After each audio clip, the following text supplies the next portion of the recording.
কেউ হজের মানত করে যে আমার অমুক কাজটা পুরো হলে আমি হজ করতে যাব, এখন এর মতো অবস্থায় যদি কেউ ইন্তেকাল করে তার বিধান কি?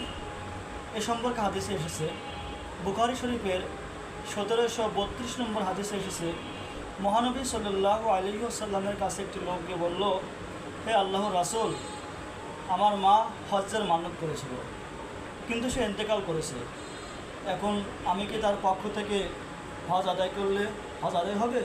নবীজি বললেন, হ্যাঁ। সে যদি ঋণগ্রস্ত থাকতো তুমি কি তার পক্ষ থেকে আদায় করতে না? এর থেকে বোঝা গেল যদি কেউ হজের মান্যত করে আর যদি সে মারা যায় তার পক্ষ থেকে কেউ হজ আদায় করলে হজ আদায় হয়ে যাবে। আরেকটি মশলা হলো, অনেক পুরুষ অথবা মহিলা আছে যাদের বয়স অনেক বেশি, শক্তি সামর্থ্য নাই, সামর্থ্য আছে কিন্তু শক্তি নাই, হজ করতে পারে না। এখন তার উপর হজ ও ফরজ কী করবে?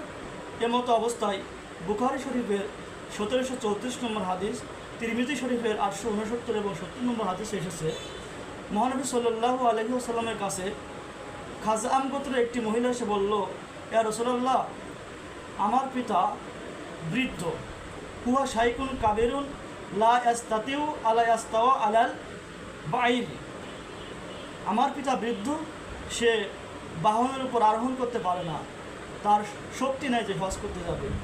এমতো অবস্থায় আমি কি তার পক্ষ থেকে হজ আদায় করতে পারবো? নবীজি বললেন, হাজ্জ আনহু, তুমি তার পক্ষ থেকে হজ আদায় করো।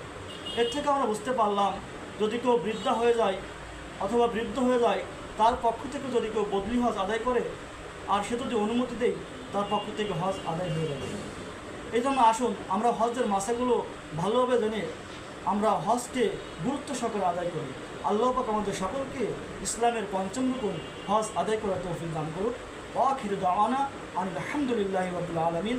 আসসালামু আলাইকুম ওয়া রাহমাতুল্লাহ।